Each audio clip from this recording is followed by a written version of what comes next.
नमस्ते।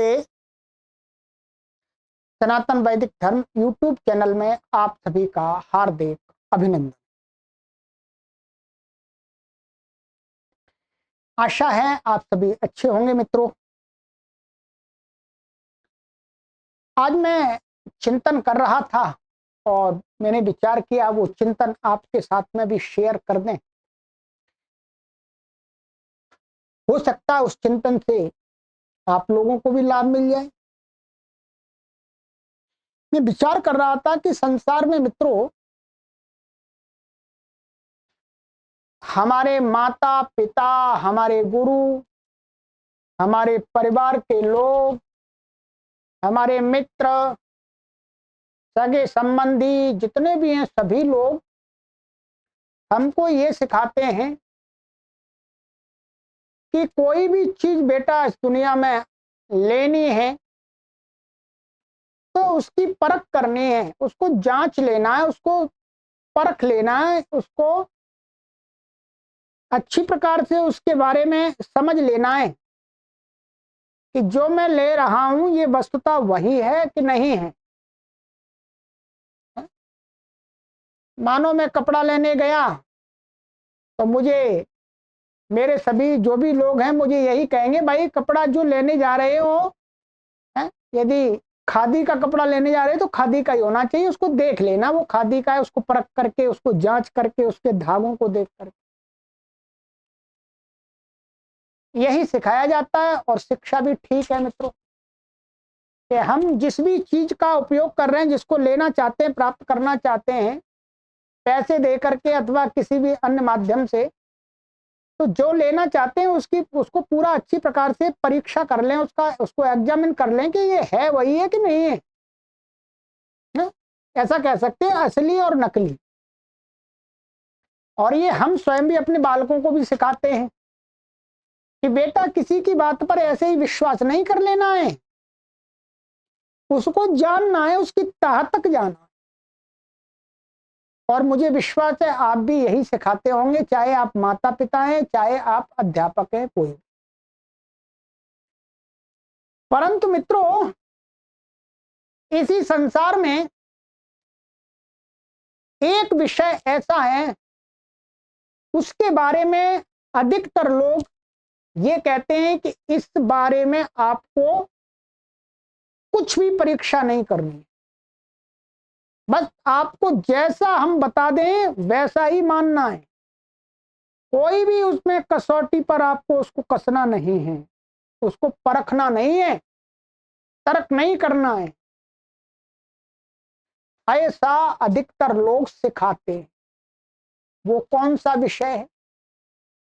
वो विषय है ईश्वर का विषय। जब भी घर में कोई बालक है वो पूछता है, ईश्वर के विषय में कुछ बात उठाता है, तो घर वाले कहते हैं नहीं, ईश्वर के बारे में कुछ नहीं सोचना, जो आपको बता दिया वैसा ही मान। तो मेरा ये मानना है, इसी प्रकार से घर की बात है, हम अनेक धर्म गुरुओं के पास में लोग जाते हैं, वो भी इसी प्रकार का आचरण करते हैं, वो भी कहते हैं नहीं, ईश्वर आपको जो बता दिया वैसा ही मानना, उसके बारे में आपको कुछ तौलना नहीं है, उसको परखना नहीं है।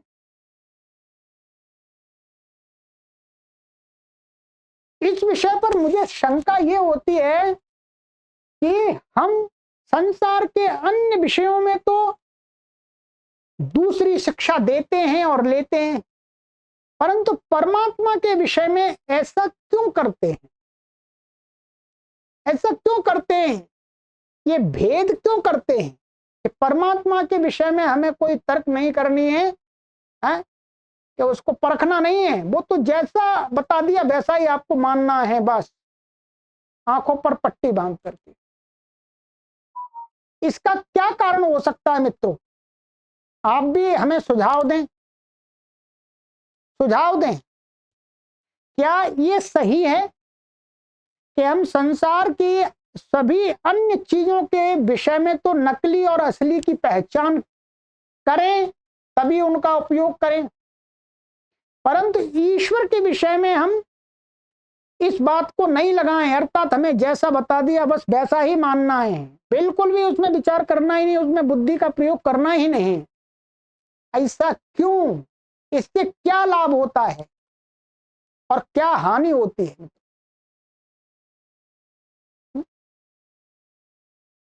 ये भेदभाव क्यों है, इसके बारे में मैं आपसे जानना चाहता हूं मित्रों।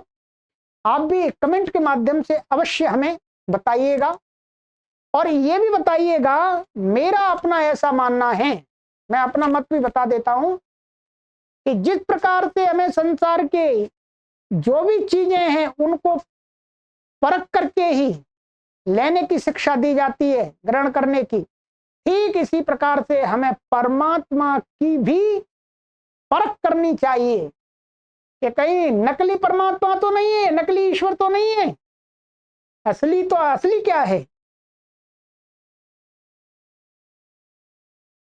ये मेरा तो ये मानना है कि परख करनी चाहिए, ईश्वर को भी एग्जामिन करना चाहिए, ईश्वर का भी परीक्षण करना चाहिए, तभी ईश्वर को मानना चाहिए। उसके स्वरूप को तर्क की कसौटी पर उतार करके ही स्वीकार करना चाहिए, मेरा ऐसा मानना है। परंतु संसार में ये मानिएगा 100% लोग ईश्वर के विषय में तर्क ना करने का ही सुझाव देते हैं, तर्क ना करने की ही शिक्षा देते हैं। और ये बात केवल हिंदुओं के अंदर ही नहीं है, यह इस्लाम कम्युनिटी के अंदर भी है, क्रिश्चियनिटी के भी अंदर है, अन्य सभी के अंदर है। तो ऐसी इसमें क्या विशेषता है भाई, क्या इसको हमें जांचना ही नहीं है? चलिएगा, आपके विचारों की प्रतीक्षा है, आपके कमेंट के माध्यम से फिर इस पर और विचार, डिटेल से विचार करेंगे।